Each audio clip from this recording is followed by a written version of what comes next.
అన్నయ్య అన్నావంటే ఎదురవన, అన్నిపై ఉన్నావంటే నిదరవన, కలలే కన్నావంటే నిజమై ముందుకి రానా, కలతై ఉన్నావంటే కథనవన. అమ్మలో ఉండే సగం అక్షరం నేనే, నాన్నలో రెండో సగం లక్షణం నేనే.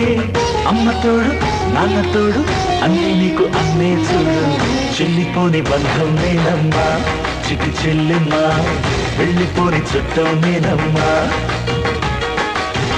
అన్నలోని ప్రాణం నువ్వమ్మా చిటి చెల్లెమ్మా, ప్రాణమైన చెల్లిస్తానమ్మా.